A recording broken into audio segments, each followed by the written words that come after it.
Hi, everybody. Welcome to today's SEJ webinar, sponsored by our friends at Conductor. With us today, we have Spencer Stein and Nick Gallagher. I can't think of a better topic to be talking about right now. If if you're in the world of SEO and Google and you have not been trying to figure out these updates or whatever it may be, and everything rolling out at one time, then you've been living under a rock. And luckily, we have the Conductor team to walk us through everything on this side. So,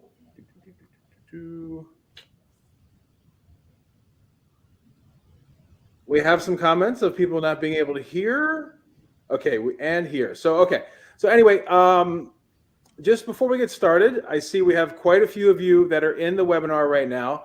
Go ahead and type in the chat where you're coming in from, whether it be the U.S., a state in the U.S., different country, everything else. We would really like to see some interaction here, so go for it. And while you're doing that, I'm going to give Spencer and Nick a chance to introduce yourselves. Hello, thanks, Lauren. Yeah, my name is Nick Gallagher. I'm an SEO lead on Conductor's professional services team here. I've been in SEO for about 8 years, started in the B2B space and got into more of the e-com space, and now do a little bit of everything with Conductor. Excited to get into these updates with you today, and I'll kick it over to Spencer now. Yeah, thanks, Nick. Spencer Stein. I'm an account manager here at Conductor. I've been in the SEO space around 10 years, kind of done a little bit of everything in-house, agency. I've been on the enterprise SEO vendor side a couple times now, and have the pleasure of working with Nick. And I, as an account manager, I'm focused on working with some of our biggest enterprise clients on kind of just getting their goals accomplished. But I can't beat back that SEO nerd inside of me. So really excited to be here with you all and everybody joining from all over the world, which is awesome. Incredible. So just a little bit of housekeeping before you guys get started. First of all, and thanks for everyone for chiming in. I'm seeing people from Maryland, Spain, Brazil, the Netherlands, et cetera, et cetera, et cetera. So this is amazing. We do have Q&A, which will be, if there's some great questions, I might be interrupting you guys and asking. Or we're going to be doing quite a bit of Q&A at the end of the presentation today. Also, we do have a poll that we'll be launching during the presentation as well. So that's pretty much it from a housekeeping perspective. How about if we get started? Sounds good. Let's do it. Awesome. So I know everybody's very focused right now on the March core update, March 2024 core update. We're going to take a little step back here and look at some of the major updates from 23 before we get into exactly what's going on right now, which is a lot. So here we can see 9 of the major updates from Google last year. A couple things that we want to note here at a high level. The first one right off the bat, you can see multiple product review updates, right? And I think that speaks to Google needing to do some testing and doing some tinkering and some trial and error even with these updates. The second you'll see there are those broad core updates, right? Exactly what we're going through now. Little less description about what's going on, no specific name, a lot of the same general generic guidance from Google about what to look for and then what to do pre and post these core updates. But as you can see, a lot going on last year obviously has spilled over into this year. Yeah, I feel like last year was just like nonstop. I mean, I feel like in the last few years, especially, it's been especially nonstop. But last year might have been the most. And I feel like although we're already kind of kicking it off even maybe stronger now this year with this big these big updates in March. Yeah, exactly. So let's get into a few of these individually. But before we do, want to take a second for that poll that Lauren mentioned. Which of these updates impacted you the most, your site the most last year? Go ahead and pop over to the poll there. You can see it pop up. Let's see what was the most impactful for y'all here.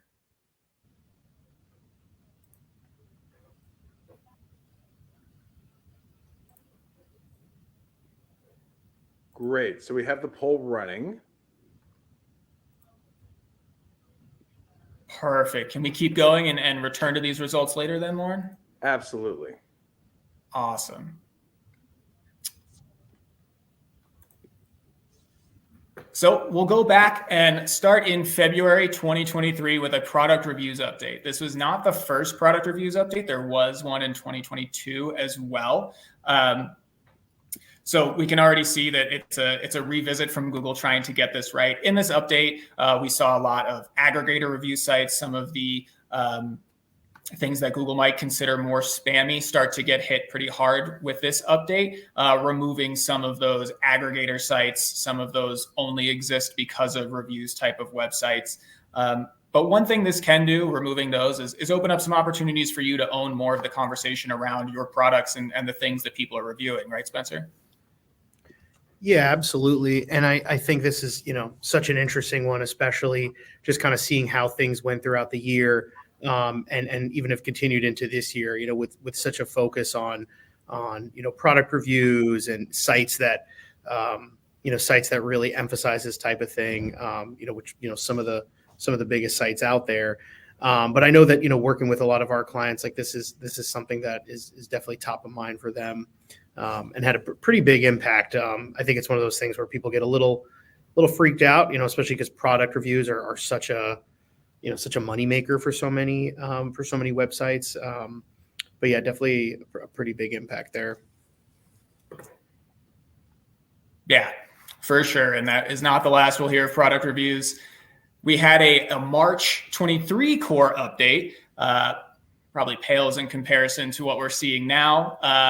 At the time, it was one of the bigger updates, bigger than anything in 22. So you can kind of see a trend from Google there, right? Some bigger and bigger updates every year. Every March, it seems like we have a new largest update ever.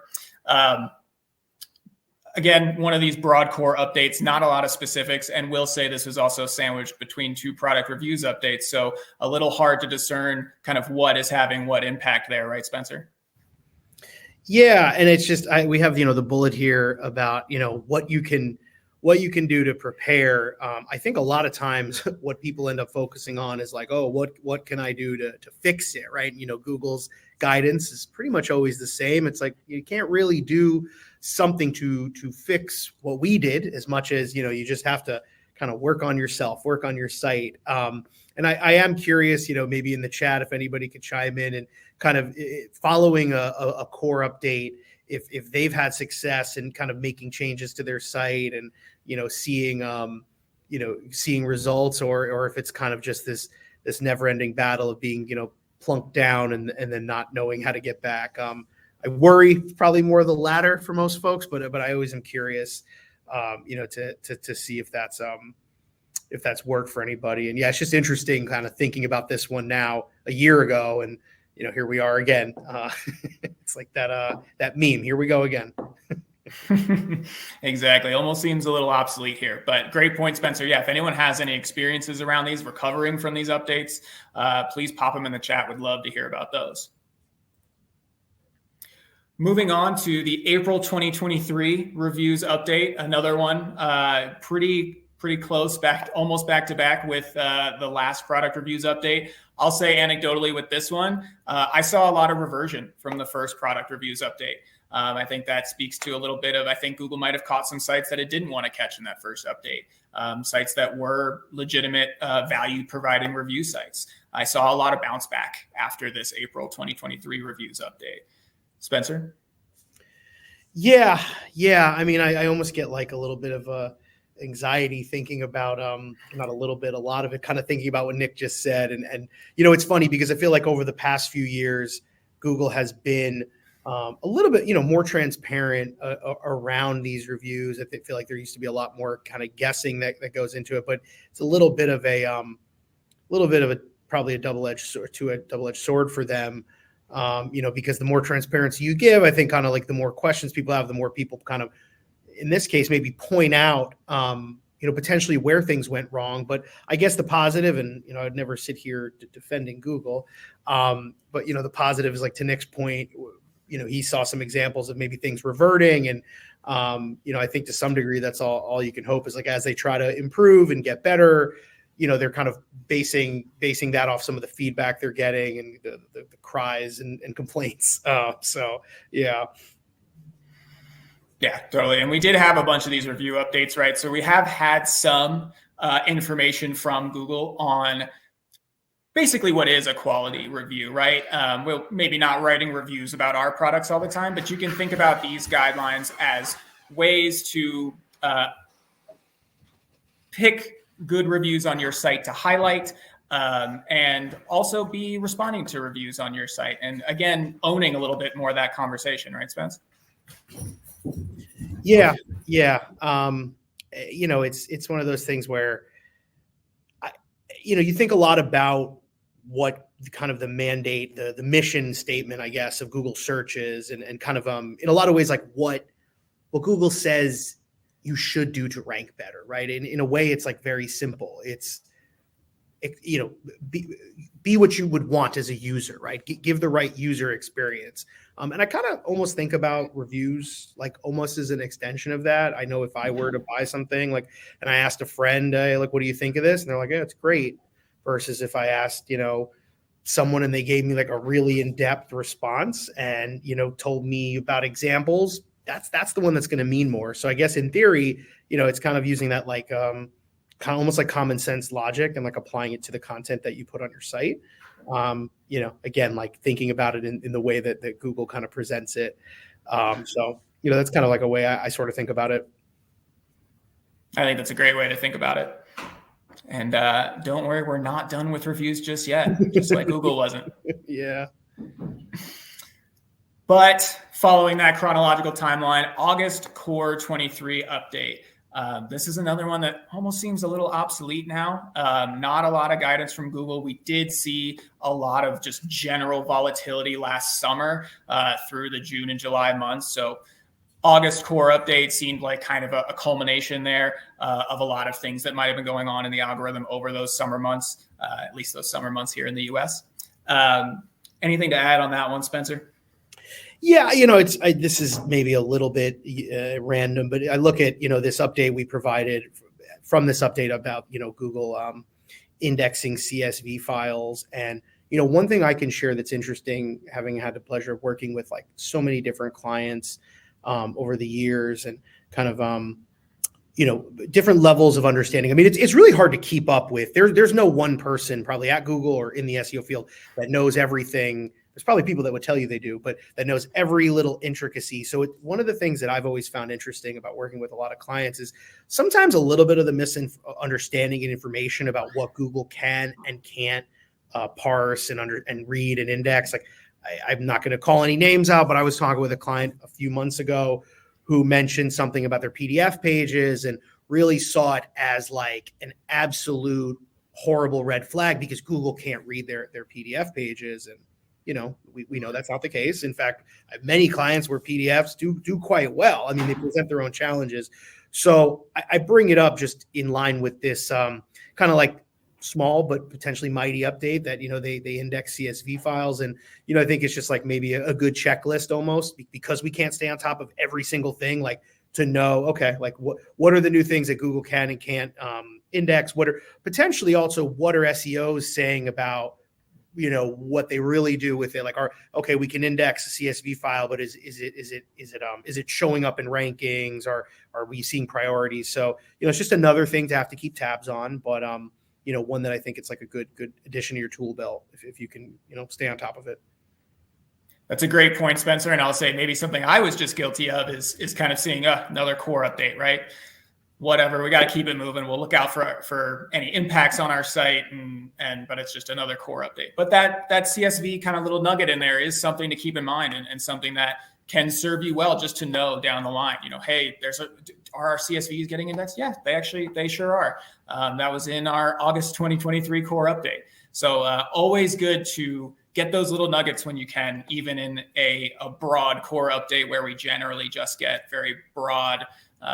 Maybe not core guidance there.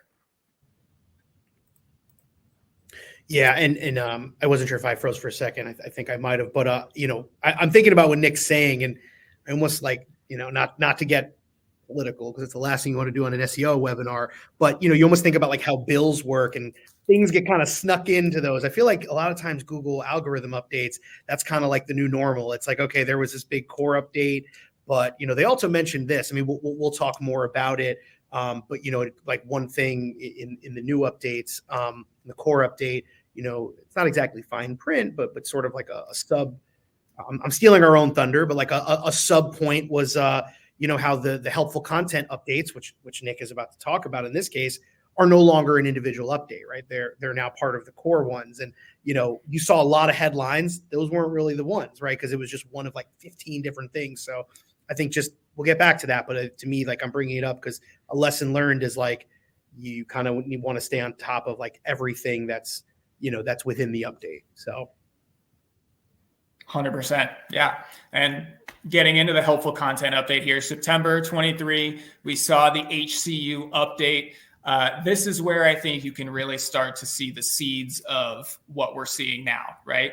What's helpful content? Essentially content that's not spammy, right? What are we seeing now? A lot of content that is being labeled spam being removed from the index. So we can really start to see this. There's a huge March 2024 update going on right now. I think you can trace it back to right here at the September 23 helpful content update. The same idea, the same things we're getting at, getting rid of unhelpful content and surfacing more content that will be useful and valuable to searchers on Google, right? And at this point, last year, AI starts to become a big player, right? There are generative AIs out there that are ready for you to use, right, Spencer? Yeah. It's funny. I think back about this time and, like right now, me and Nick and Lauren are hosting this webinar and definitely like did my research and remembered all the updates. I remember around this time, I was thinking a lot about AI and AI content and how it impacts my clients, but I wasn't necessarily keeping tabs on every update in the way that like we're all doing today. And in the way that, some folks like that's their focus within SEO, the updates. And I remember almost being surprised because I was reading a lot. This was around the time where I feel like there started to be a ton of SEO content from major publishers, right? Because the audience became, the hot topic was AI and there was kind of that crossover with SEO. So you saw in Wired Magazine and Insider and, publications, Wired maybe, but publications that maybe don't always write about SEO, so much talk about AI content. And I remember when I reviewed, we had an update internally and kind of some of the takeaways. And I almost was surprised, like, wow, Google's actually, they're kind of loose with their definition of what could work for AI content, right? And you started to see people on like LinkedIn sort of boasting about like, look at all the success I'm having with AI content. Some of them were smart enough to know like it might not last. And then other ones were just like, hey, I'm listening to what Google says. And it's really fun to kind of think about this now, where we are now, where we're kind of on this verge of like a really big change. But yeah, just really, really interesting to kind of think back on this time within the broader picture of, the topic, right? With AI and search. Yeah, absolutely. And quickly following that update last year was another broad core update in October. And there was also a little preview of the next slide, an October spam update. So that's 3 updates in 2 months. They were coming fast and furious and makes it really hard to discern which update is doing what to my website. I know, Spencer, you and I talked before doing this presentation about how we had the helpful content update in September, and then we immediately had a broad core update right after, right? And what's the thing about broad core updates? We don't get a lot of information about what's inside of them. We don't know what it's targeting. We don't know exactly what's going on. I totally believe Google in that there is a lot going on in them, but inside of all of that could be some maybe not reversions, maybe some tinkering, maybe some trial and error there, right, Spencer? Yeah, for sure. I think you highlighted it pretty well when you're talking about the reviews update. And I think the other takeaway I had is like, it's very analogous to just SEO in general. It's like when I work with a lot of clients and it's like, well, how can I report on what the things I did actually did to the results? Like which things that I did, actually led to results. And it's so hard because there's technical, there's on page, there's backlinks, there's all of it. And I almost feel like now, like Google's almost mimicking that. They're giving us so many updates that it's like, I can't even pinpoint, what tanked my traffic, right? You want to know what killed you. You don't even know nowadays. So. Yeah, exactly. And to that point, right, October spam update as well. To be honest, you might as well think of this as one big update. And really, if it impacts your site, that's basically what it was, right? All of these updates are working towards the overarching goal of making Google results better, right? That's what Google wants to do. It wants to provide at least what it thinks is exactly what users want to find when they search for certain things. So all of these updates are in some way working together in concert inside of the one big algorithm, right? But the spam portion, interesting to have a broad core update, but then also a call out, right, for a specific, here's what we're targeting type of update. Would imagine these are also working kind of in concert with each other as well. Hard to imagine anything else with them rolling out at basically the exact same time. And again, this starts to, October spam update. What are we doing right now? Exactly same thing. So you can really see that these aren't switch flips, right? It's not a thing from Google where they're going to switch a flip and have it exactly as they want or know exactly what they want, right? It's things that grow and evolve over time. And I think some of these updates are a little bit of test balloons, right? Like what is going to happen? I think that Google algorithm is so powerful now that, to Spencer's point, I don't think there is any one person, one engineer, one thought leader at Google, one anything that will know exactly what will happen when an update is released into the algorithm, especially with all of the machine learning that's been folded in. I think it makes a lot of that very hard to predict. So we're seeing basically the seeds probably of what is now growing into the largest update we've had in at least a few years.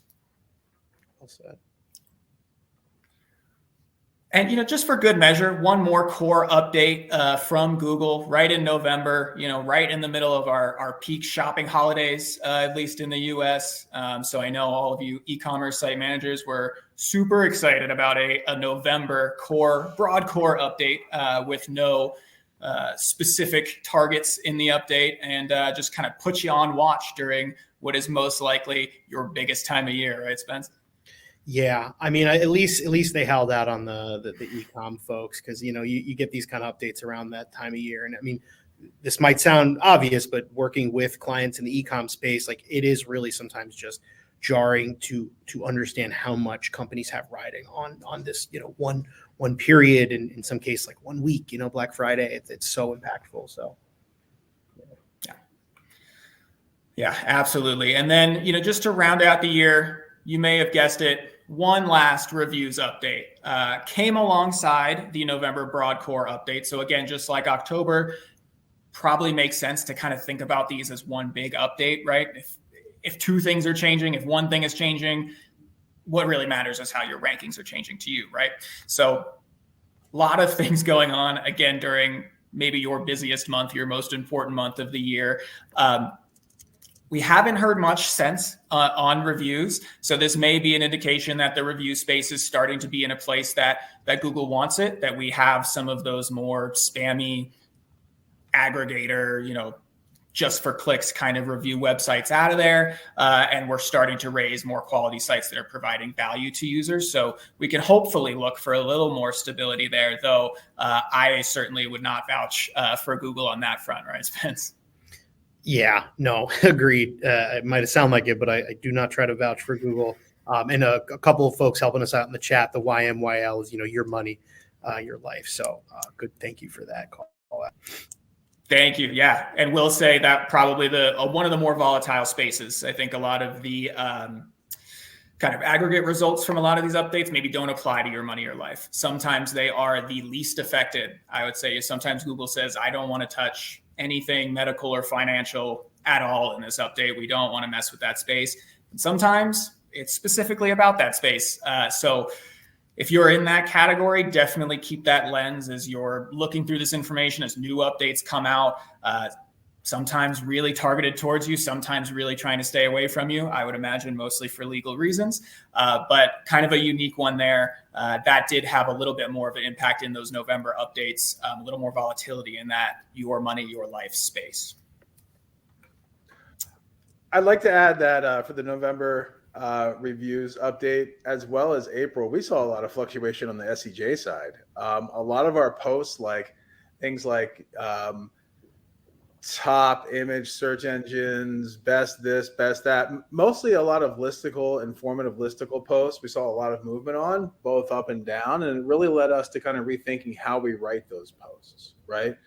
Putting in things like comparison grids, updating the information, making sure that we're not missing one of the top social networks or top vertical search engines that should be listed, things along those ends, and really updating things on that from that perspective helped. And now that we've had a chance to go through all of these updates from 2023, and before we get into 2024, I do have the poll results if you'd like for me to run through them. So the updates that impacted the sites the most, we had over 200 respondents. Overwhelmingly, the November 2023 core update came in at 20%. Then afterwards, followed by the October 2023 core update at 15%. The September helpful content update at 14%. And then some of the spam updates and review updates, more so in the single digits. So it really looked like at the end of the year is where we saw the top impact from a lot of these updates that Google had rolled out. So fairly interesting data there. I'm not sure if that's recent memory that's leading to that or not. But March 2023 being a higher one at 13% says that a lot of folks were affected early on in the year. Sure. Yeah, that makes sense. Those broad core updates are exactly what they say, broad, right? They're the most likely to impact the most people or the most websites. If I would have taken a guess, I would have guessed helpful content update. Just with the volatility and types of sites that were impacted by that, there seemed to be a lot there. But again, we've kind of melded a few of these updates together, right? I think from helpful content to November 23 core, and including the smaller updates in there, kind of one big update time, right? I'd be very curious to see some of you who were impacted the most in October, November 23, how things are going about a week and a half, maybe 2 weeks into this March 2024 core. Would not be surprised to see some correlation between any volatility we saw back in September, October, November, and what we're seeing now, and maybe what we will see into April and May.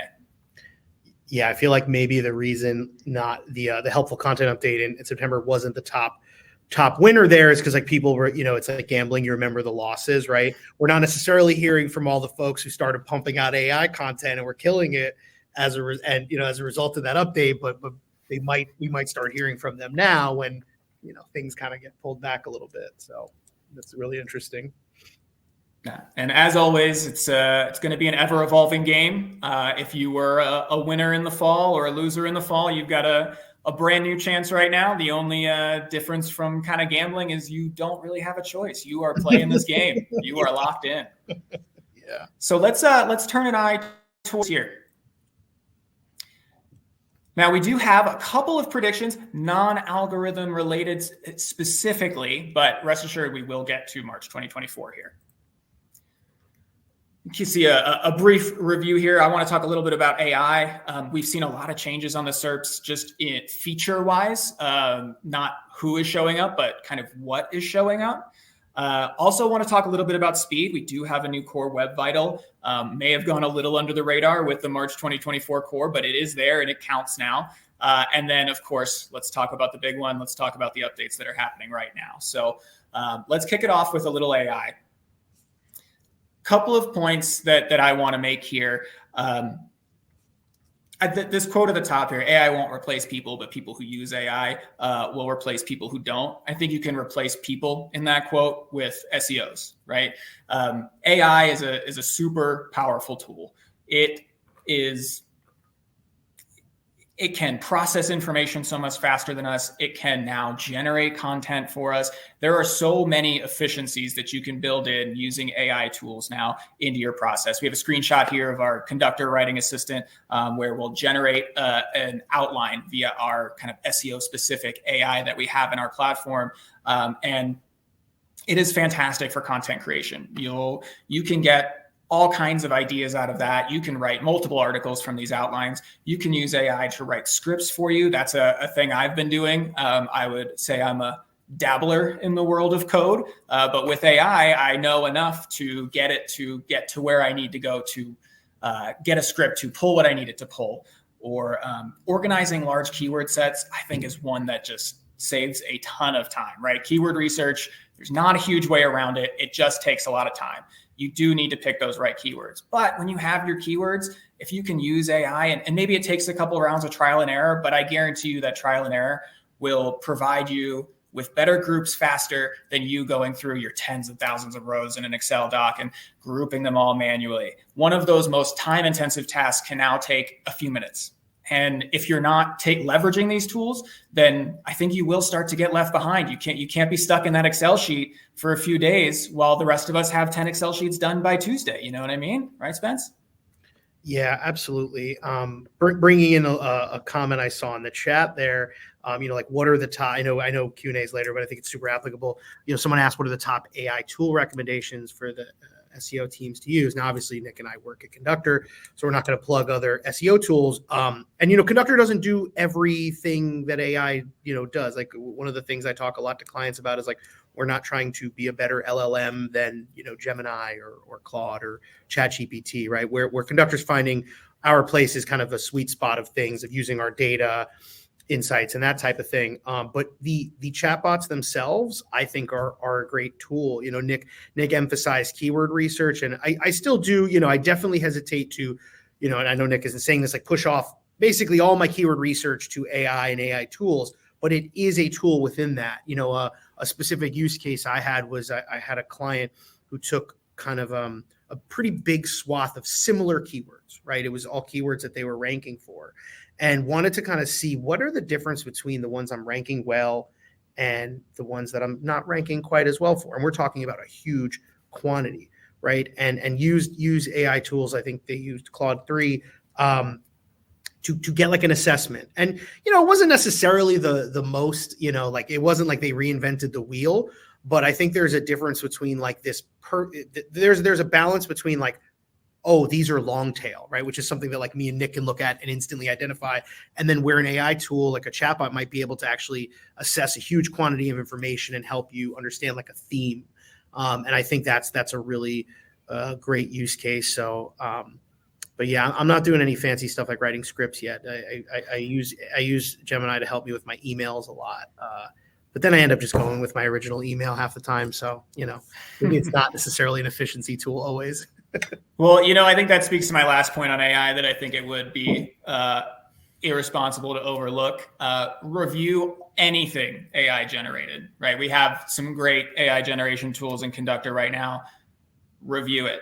There needs to be a human eye. I personally am not a huge fan of completely AI generated articles just yet. I don't think they're there, though. If you have a tool you're using for that, and then you put it through a more traditional copy editing process with a real human copy editor who's maybe taking a few more things into account than just spelling and grammar, I think that content could perform well. But anything generated with AI absolutely needs a human eye review before being published, or before being used, before being cemented as your internal best practice. Whatever it is, it needs to have that human review still. The AI is fantastic, but it is not flawless. All right. So let's talk a little bit more about what is appearing on all of our SERPs now. And you can see that this is especially for the e-commerce realm. We are now seeing what, I'm not going to steal Spencer's thunder, the Amazonification. That's his word there. More of those features coming to our Google SERP. I'm sure you've seen it. You may have seen it in your work. I'm sure you have if you're in the e-com space. If you're not, I'm sure you've seen it if you've shopped for pretty much anything in the last few months. I would say a lot of these features we're starting to become a little bit more prominent around our big shopping holidays in the fall, and are certainly now very prevalent through any kind of e-commerce intent type of SERP, right, Spencer? Yeah, and I think, a lot of these features, have been there and pretty prevalent on mobile for quite some time. But I feel like we're sort of used to not really knowing what we're looking at on mobile. I work in SEO, and half the time I'm like, am I looking at an ad? Am I looking at something organic? It's all such a blur, and that's obviously intentional. I think on desktop it becomes a little more blatant, right? You know what you see when you go to Google, and then sometimes when you look up something that has even a remote buying intent, you're sort of on this like Amazon version of Google. And it's not a coincidence, right? If you look at a recent Chrome update, if you look at their commercials, Google is really pushing themselves as a product-driven entity, right? Like a place you go to find products.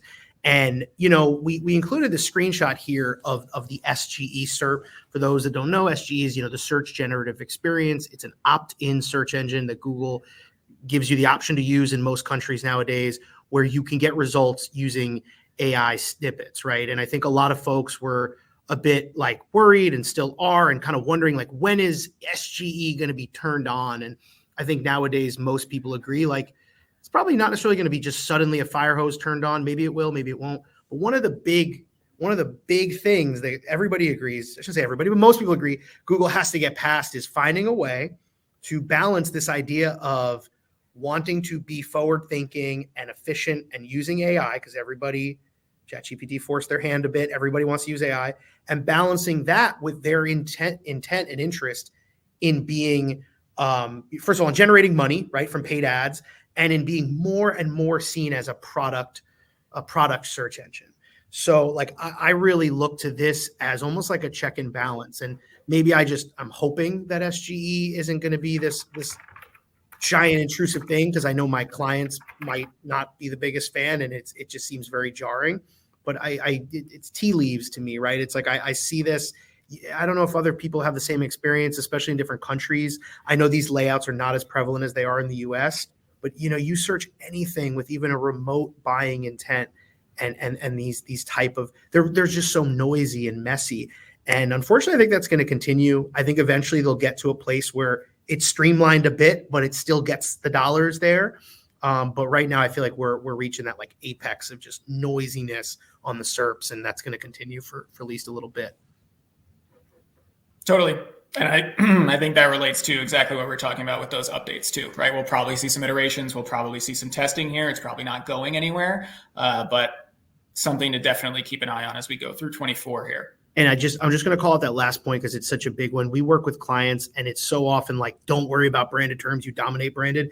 This is shaking that up, right? People, clients, big entities are not dominating their branded terms in organic in the way that they used to, because these product results are everywhere, and they're getting beat out by, even interestingly enough, even sometimes like brick and mortar locations like a Best Buy, who are kind of, no offense to Best Buy if anybody's on the call from there, but like kind of struggling in certain ways, but becoming super prevalent in these type of results. So it's definitely something to keep an eye on. Interesting. Yeah. All right. I am keeping an eye on our time. So I will quickly talk about INP here, as I want to leave us some time for the March 2024 updates and some Q&A. Quickly though, INP is now Interaction Index Paint is now a core web vital. It is officially in, and core web vitals are officially a ranking signal.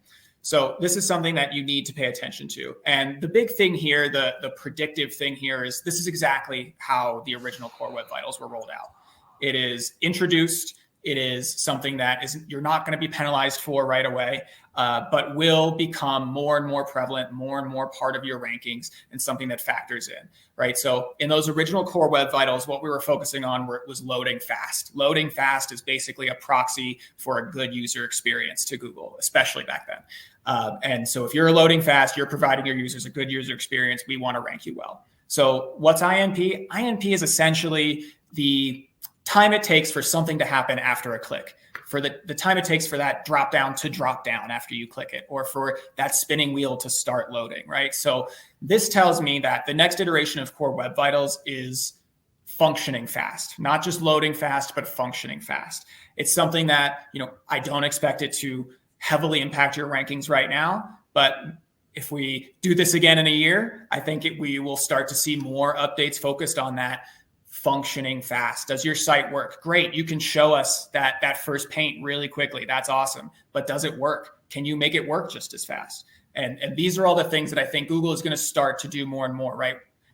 Loading speed is a proxy for user experience. Well, we're getting a little better at that. We have new technology. So let's use the actual user experience. What is it like when people click around on your page? So that's something that I think is going to grow and be more and more important. So hopefully you've been keeping up with the best practices and optimizing for speed, optimizing your images. I know that's a big one for a lot of sites, optimizing your script loading, all those good things, keeping up with the best practice. So you're ready to shift some resources towards whatever is next, which I do believe is going to be functioning fast. Anything to add there, Spence? Yeah, I would just say that I think a lot of times there's a lot of questions around like what is and isn't a ranking signal. And I'm going to sort of go back to putting on my like defending Google to some degree hat and say that like I think it's a little bit of semantics to some degree. Like you should want your site to be as fast as possible. That's just, it's common sense. You have a better site, you have a better user experience, more people are going to click it. Google does use click data that we know because it came up in an antitrust lawsuit. And it, you know, it's all a big thing. So there's a lot of questions around this, but I say all that to say, interesting clarification we got. I actually think I could share this in the chat. A recent Search Engine Journal article from today highlighted that Google actually clarified a little bit around the ranking nature of Core Web Vitals, like what is and isn't a ranking factor. So that's a nice little gem you don't always get from the big G. So yeah, that would be what I'd add there. Awesome, man. Spencer with the content integration live on the call. Great job. All right, let's get to the big one. Let's get to what's on everybody's mind right now.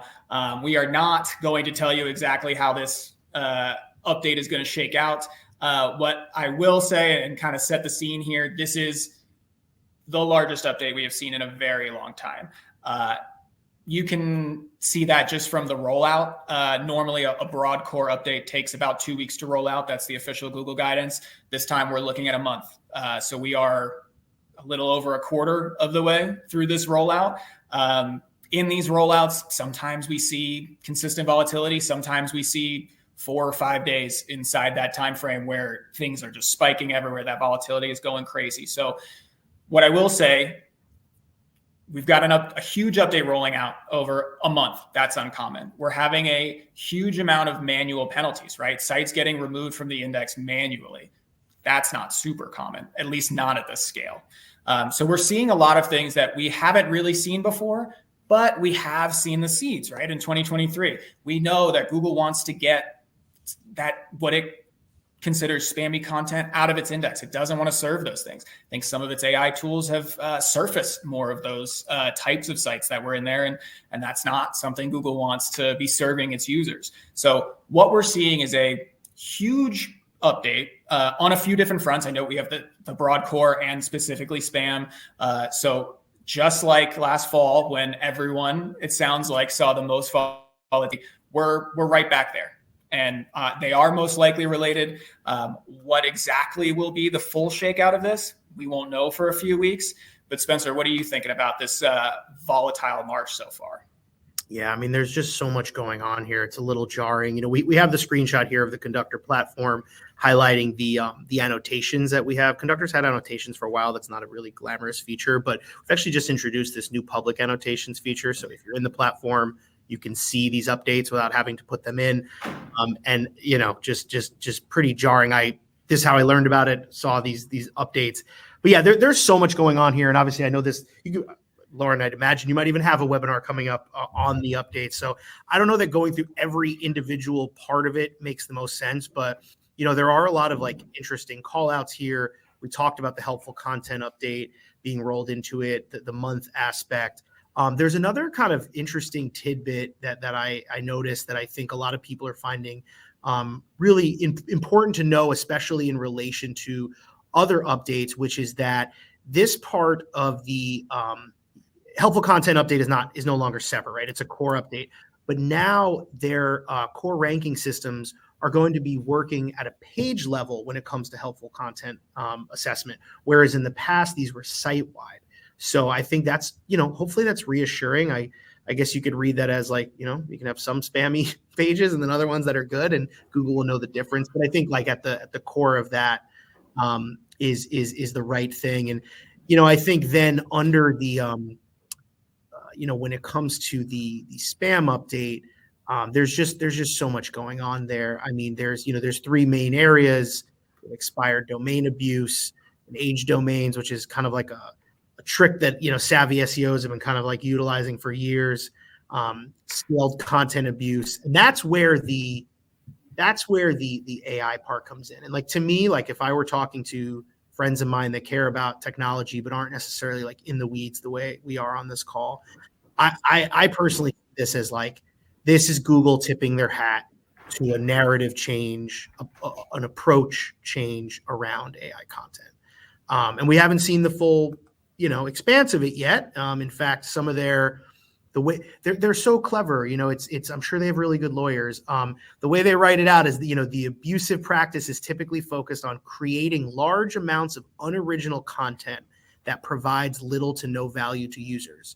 So is that saying AI content is unoriginal and provides no value? Probably not, because I think we know AI can create value, right? Is that saying the only thing it applies to is AI? No, I mean, it can be, generated by humans. So they're very careful, but they are tipping their hat a bit. And I think, as Nick pointed out, a month-long rollout for a core update, you read between the lines, this is going to be pretty big. I mean, they're telling you it's big, right? Could 40%.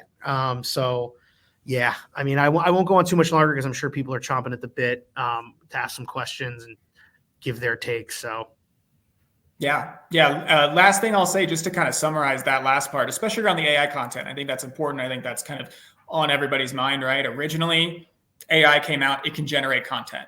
Google said, we wouldn't recommend doing that content. I don't think we're going to rank that content well.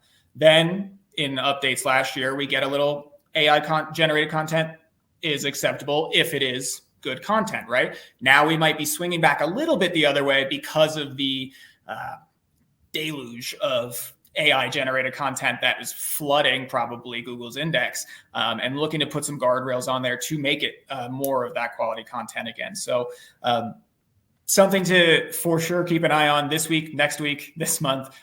Would not be shocked to see an April core update or maybe a May core update that might be in response to what's going on now. There is so much going on that I would be surprised if Google intended every single result that comes from these March updates. So obviously be on the lookout for any impact to your website, but also be on the lookout for some follow-up updates that could be coming here pretty quickly. With that, do want to open it up to some Q&A. I've not been keeping an eye on that section here.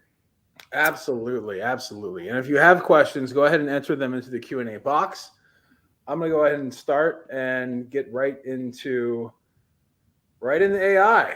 So let's see here. First question. Oh, it's too big to see on the screen, so I'll minimize that. In Google's description of the core update, they mentioned targeting content at scale multiple times. Will this have a site-wide impact if some blogs or pages are AI generated, or only affect specific pages and blogs? I would take that to mean if you are I would take it to mean that it's targeting spammy content at scale, as in you are generating tens of AI generated articles that are mostly designed to either get links or use for links, some of those spammy tactics, right? I don't believe your site would be impacted unless you have a significant amount of that. If you have one piece that is maybe deemed unhelpful, just like Spencer was talking about, that's going to be evaluated on the page level, not at the site level. So if you have one article on your site that is maybe not up to board, that should not affect the rest of your site. But if you are not using those quality practices and have many articles like that on your site, obviously Google's going to see multiple pages it doesn't like and not look well upon the entire domain there. Excellent. Another question that comes in that's more so on the helpful content side is, one moment here.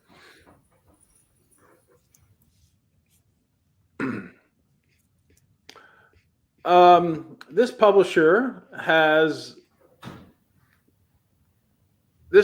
adopted to bring in an expert or a company expert to at least write or edit the posts that are on their blog. However, that expert does not necessarily have much of a digital footprint. How can the company or the publisher better define the expertise of the writer to Google? Spencer, you want to take that one? Yeah, I mean, the answer is sort of in the question, right? I think the first step is correct, right? Like if you have a basketball site and you can hire Michael Jordan to write articles, even if he doesn't have any presence on the internet, that's the best thing you could probably ever do. Although I don't know how great of a writer he is, but he's an authority, right? But in that question the person's asking, that like the infrastructure isn't there. So it's really just about trying to connect those dots, right? If that author is on your site, well, great. Hopefully they have an author page, right? But maybe they have their own personal website or citations on Wikipedia and other sites. Like, in some ways you may want to bust out your kind of like PR SEO hat, but thankfully it'll be a white hat, right? Not a black one, because it'll be for the right reasons, right? Like getting people to know, hey, this person, this leading authoritative figure is writing articles. Can you link to them? Perhaps can they write, it's really just about connecting the dots. So if I understand the question right, I think they know the answer. It's just like you have to kind of help them create that footprint. But that is an amazing approach. Like if the step one is you're killing it. If you have the right person. I found this to be quite a challenge in the medical field or your money, your life field, really. You may have a doctor on your team or a veterinarian or so forth that's reviewing the content, but historically they have not set up their own. They may have a LinkedIn, they may not have a blog, they may not have a digital footprint. So in some ways, I think it's on the SEO, whether consulting or in-house, to really work with those experts to build that digital footprint so Google can follow it. One thing I'll add in there is those author pages that you can create and putting their bona fides on there and creating that footprint is a perfect thing to have linked on your site. And one question I get a lot related to those is if there's maybe not a person or an expert name to put on the article. I think if you are an authoritative source, if you are that basketball website, right, you can kind of put your site's bona fides on there, right? How long have you been doing this? What makes you a site that's worth coming to? And have that become from, say basketball.com team, and give that an author page as well. That almost just, instead of on an individual level, you can bucket it under your site as well. I know a lot of sites don't have maybe an individual to attribute all of that to. Do the same thing, but for your organization. Build up your own bona fides in that way. Question that comes in from Kitty. There's been a lot of movement, obviously, with this updates, and so many things are happening at once. How does one know that their site has been the target of a manual action? And how can they keep an eye out for this? You will get an alert if you have a manual action. I believe in Search Console, you would see a notification. And there is a guideline. I don't think there is a quick fix, but there is a guideline provided by Google on how to recover from manual actions and how to resubmit your site. I'll quickly try to find that. If I can, I'll pop the link in here. But if you have been impacted by a manual action, you will get an alert, but you will also know from your first party data. It will be extremely evident. Unfortunately evident. Via traffic. So if that's unclear at all, you will, if you're the victim of a manual action, you will see it in all of your first party data. Next question that comes in from Alex is, what's your definition of unhelpful content besides spam? Is there any additional insight you can give on this? Oh boy, what a loaded question. I mean, I think one thing that comes to mind, and it's interesting because if you think about connecting some dots here, right? If you think about one of the aspects of the spam update, and I know this question is about the helpful content update, but if you think about it, there's an element of that around parasite SEO and kind of sites and Google putting out a little bit of like a mandate and a warning. and, sort of fear that like they might actually start cracking down on it. And one of the elements of that I think anybody looks at and says like something's wrong here is when you have sites writing content that is clearly not what their site is about, really like a ploy to gain traffic. So, while that's not the only part of it, that's a little bit of where my head goes around something that I can wrap my head around of what's unhelpful content. Like to some degree, like if you have a website that's focused on XYZ and you're creating content around ABC, like probably not a match made in heaven, right? And Google's probably going to sniff it out.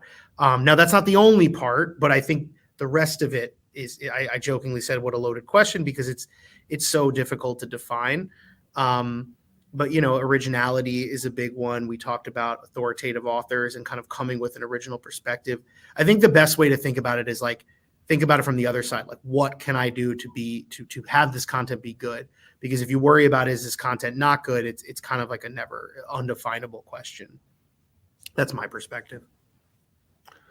And getting away from AI and content-oriented updates and getting back to SGE, one question that Jonathan asks is, what actions can people take to stay ahead of the curve of Google's SGE for when it does come out? Yeah, great question. And I almost hate giving this answer, but it really seems to be the tried and true best practices. Like, be the best in your space at all of those things that we should have been doing for a long time, right? Schema markup comes to mind, right? Let's put your data in the language of the crawler so that it can easily parse it, easily see what's going on. And really a lot of schema markup feeds into a lot of those different type of SERP results that we're seeing, including SGE. Now, we don't know exactly where SGE pulls from.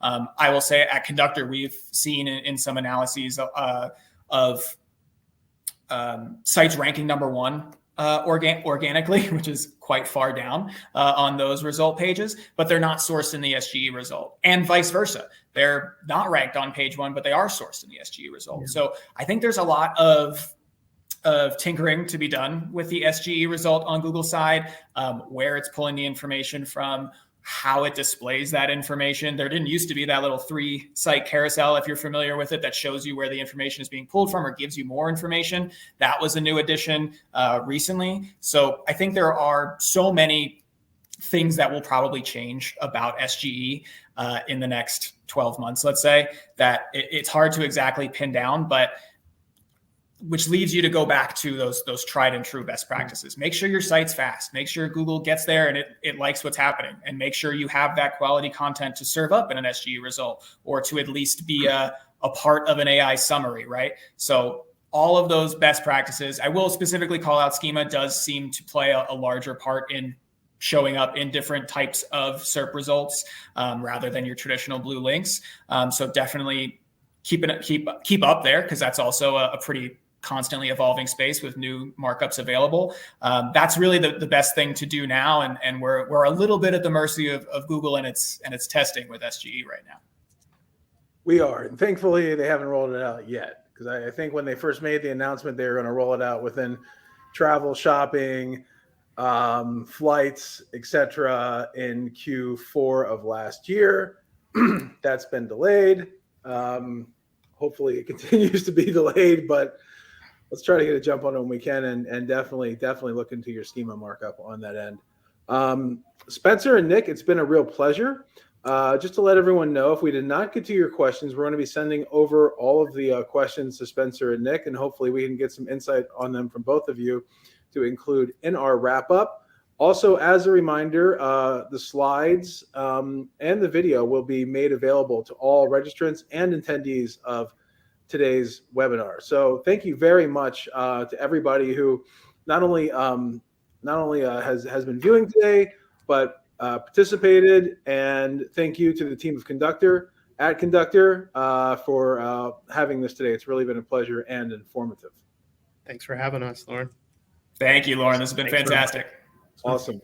Our next SEJ webinar will be held on Wednesday, March 20th with Tom Capper, Senior Search Specialist at Stat. We'll be kind of adding on to this conversation with 2024 Google search features new strategies to gain visibility. So make sure if you're still around, and several hundred of you are, to go ahead and sign up for that as well. Spencer and Nick, again, it's been a pleasure. Where can our viewers find you online to connect? Yeah, you can find me on LinkedIn, Nick Gallagher. It's the same picture you're looking at, just in black and white. Not sure what the username is there, but I believe you'll find me if you search for Nick Gallagher. Yeah, same here. You might get Aaron Judge's doctor, his same doctor by the same name as me. But if you just look up Spencer Stein Conductor, you'll find me. And definitely look forward to connecting with folks. Thanks, everybody. Amazing participation today. Thanks again, and looking forward to the next webinar and connecting in the future. It's been a pleasure, guys. Thank you. Cheers.